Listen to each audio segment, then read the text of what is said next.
Hello, you're welcome to our story for today. Today on our story, I bring you this one titled Fagbamila, the rise of a war machine. In the bustling city of Oyo in the ancient Yoruba kingdom of Nigeria, there lived a man named Fagbamila who was known far and wide as a skilled war machine. Fagbamila was not of noble birth, but he had earned his fortune through his sharp wit and keen business sense. Fagbamila's story began in the small village of Ijebu, where he was born to humble parents who worked the land to provide for their family. From a young age, Fagbamila showed a natural talent for trading, and he would often accompany his father to the market to sell their crops.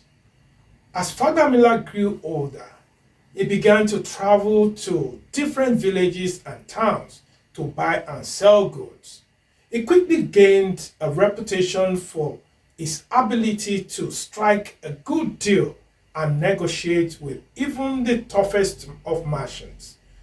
It was during one of his trading expeditions that Fagbamila first encountered the world of war merchants. War merchants were a secretive and dangerous group who made their living by selling weapons, armor, and supplies to warriors and generals engaged in the constant conflict that plagued the region.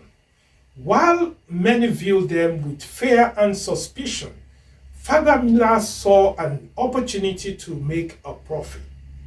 Using his charm and business acumen, Fagbamila ingratiated himself with the war merchants and soon became one of their most trusted suppliers. He traveled far and wide, crossing borders and traversing dangerous territories to procure the rare and valuable goods that the war merchants desired. Fagbamila's success as a war merchant allowed him to amass a great fortune, and he built a grand mansion in the heart of Oyo where he would entertain his clients and conduct his business dealings. Despite his wealth and influence, Fagbamila remained humble and generous, using his resources to help the less fortunate in the city. But Fagbamila's peaceful existence was soon shattered when a rival war merchant named Oguniro arrived in Oyo and began to challenge his supremacy. Oguniro was ruthless and cunning, and he would stop at nothing to gain control of the lucrative war trade in the region. As tensions between Fagbamila and Oguniro escalated, their rivalry spilled over into open conflict. The streets of Oyo became battlegrounds as their hired mercenaries clashed in fierce and bloody skirmishes. Despite his wealth, Fagbamila was no warrior, and he found himself facing defeat and ruin at the hands of his ruthless rival. Despite all of that, he was desperate to turn the tide of the war in his favor. Fagbamila sought the aid of a powerful sorcerer who was said to possess great magical abilities. The sorcerer, known as Babatunde, agreed to help Fagbamila in exchange for a hefty sum of gold and jewels. Armed with the sorcerer's magical protection, Fagbamila rallied his forces and launched a daring attack on Okuniro's stronghold. The battle that followed was fierce and intense, with both sides suffering heavy casualties.